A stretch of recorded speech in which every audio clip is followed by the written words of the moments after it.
Je suis le bon berger qui donne sa vie pour ses brebis.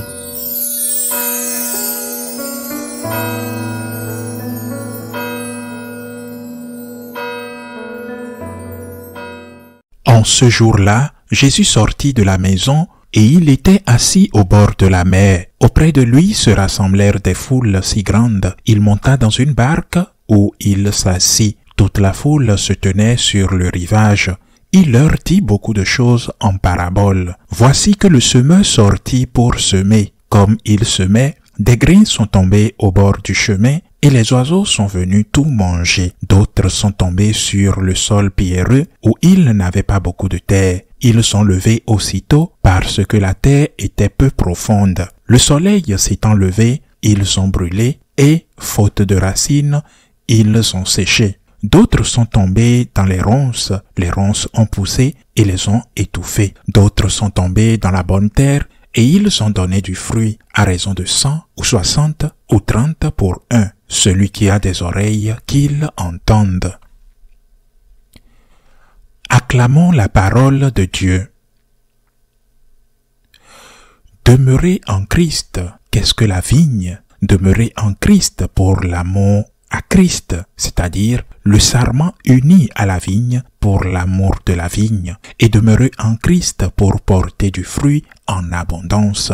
J'ai eu la bénédiction de Dieu de vivre assez longtemps, enfin pas beaucoup d'années, mais un bon nombre, au Guatemala. Et je n'oublierai jamais la première fois que je suis allé dans l'un des endroits les plus touristiques de ce beau pays, le vieux Guatemala, au marché artisanal, un marché qui porte le nom de Saint-Ignace de Loyola, je suppose fondé à l'époque par des jésuites et qui regorgeait de choses intéressantes pour les touristes.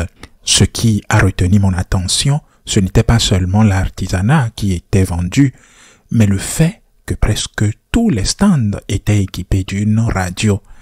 Et c'était la même station de radio évangélique que ces gens écoutaient au marché.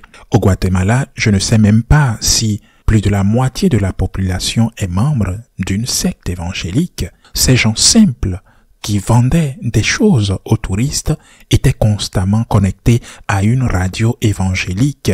Et d'après ce que j'ai entendu, c'était une prédication évangélique typique, mais qui parlait de Dieu à leur manière bien sûr, avec ce ton menaçant qu'ils emploient ou ces fausses promesses, la soi-disant théologie de la prospérité. Si vous faites beaucoup d'aumônes, Dieu vous accordera beaucoup de bénédictions. C'est la théologie de la prospérité. Si vous faites peu d'aumônes, il n'y aura pas de bénédiction pour vous et il y aura des châtiments. C'était horrible pour moi. Mais ces gens étaient connectés toute la journée à cette radio évangélique qui parlait de Dieu toute la journée, chers frères et sœurs. À cette époque, je travaillais pour COPE, le réseau épiscopal espagnol, depuis relativement peu de temps, et j'animais une émission religieuse depuis 3 ans. Les émissions moins sponsorisées, les plus importantes étaient celles qui rapportent de l'argent comme le sport ou la politique.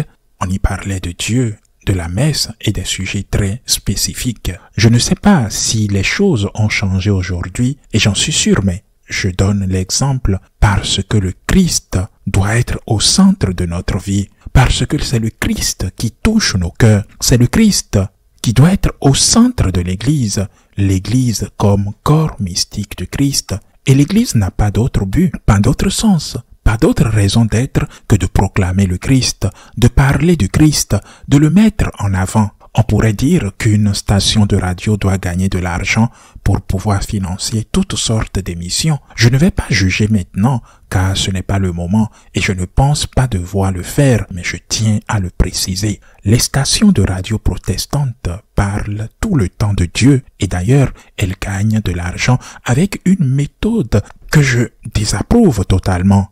Je trouve la soi-disant théologie de la prospérité horrible, mais elle parle tout le temps de Dieu. Et ces gens simples et pauvres font l'aumône aux sectes et y construisent d'énormes églises, ce qu'ils appellent les méga-églises. Méga-églises, chers frères et sœurs. Ils parlent de Dieu à leur manière, même mal, avec une fausse théologie. Il parle de Dieu et maintenant appliquons-le à nous, nous prêtres. Bien sûr, nous devons parler, bien sûr, et parfois c'est essentiel de parler de paix, de liberté, de droits bafoués, de nature pillée, d'avortement, de famille, de l'euthanasie. Nous devons parler de ces choses parce que ce sont des choses importantes, mais nous devons toujours parler de Dieu. C'est le Christ qui nous attire et le peuple des riches aux pauvres, des instruits aux illettrés. Le peuple de Dieu désire entendre parler de Dieu. Au concile, la conception de l'Église comme corps mystique, concept issu de Saint Paul, a été modifiée, mais non supprimée. Elle a été remplacée par un concept aussi tiré de la tradition et surtout de l'Ancien Testament. Le peuple de Dieu, c'est le concept, le peuple de Dieu. Mais finalement, 2 mots ont été supprimés de cette phrase. Et on ne parle plus du peuple de Dieu, on parle du peuple. C'est la terminologie marxiste.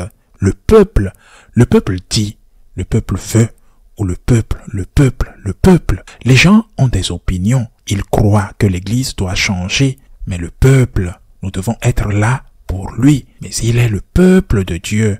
Cela signifie qu'il appartient à Dieu. Et cela signifie que ce dont les gens ont besoin, ce qu'ils demandent à l'Église, ce qu'ils demandent aux prêtres, c'est d'entendre parler de Dieu, de donner à Dieu sa place. Si vous êtes unis à moi, vous porterez du fruit en abondance.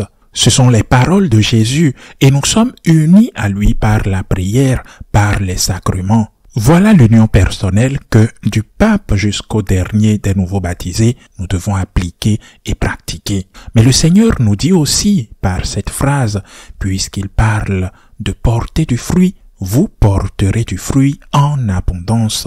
Il nous dit que dans notre travail missionnaire, nous devons diffuser, parler, partager notre expérience de Dieu. Sans le Christ, nous ne pouvons rien faire. Il faut le dire. Sans le Christ, nous ne pouvons rien faire, chers frères et sœurs. Mais non seulement nous ne pouvons rien faire dans notre vie personnelle, car nous ne pouvons pas accepter la croix, car la vie commune nous fatiguera, car les maladies nous emprisonnent.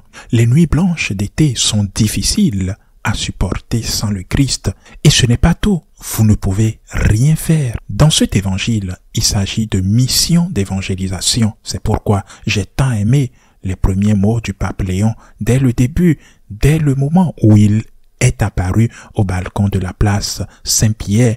Il disait: mettons le Christ en premier. Le Christ est Dieu et notre Sauveur. Il est tout. Et c'est pourquoi, sans le Christ, sans notre relation personnelle avec lui, qui parfois sera plus intense, d'autres fois moins, parfois elle sera exubérante, exultante, presque mystique, d'autres fois sèche et aride, mais toujours fidèle, toujours là, toujours à côté du tabernacle, quand vous êtes au 7e ciel, ou quand vous traversez un désert aride, d'où rien ne sort de vous, mais toujours là, et toujours unis à lui, non seulement dans notre motivation, mais également dans notre message, dans notre témoignage. Si nous n'agissons pas pour le Christ, avec le Christ et en Christ, nous ne pouvons rien faire. Et si l'évangélisation ne donne aucun résultat, n'est-ce peut-être pas pour cela? Et si, comme l'a dit un jour le nonce de Guatemala, du moins se dit-on, il a dit à ses évêques,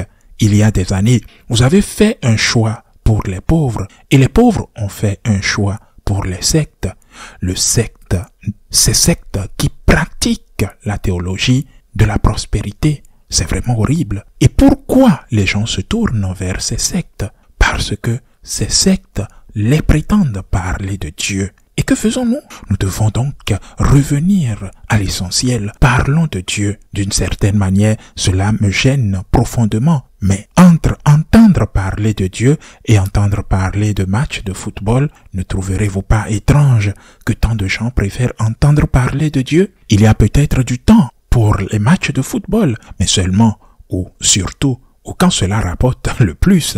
Le Christ vient en premier, ne l'oublions pas, c'est très important. Le Christ vient avant une émission. Le Christ vient avant un feuilleton. Le Christ vient avant un match de football.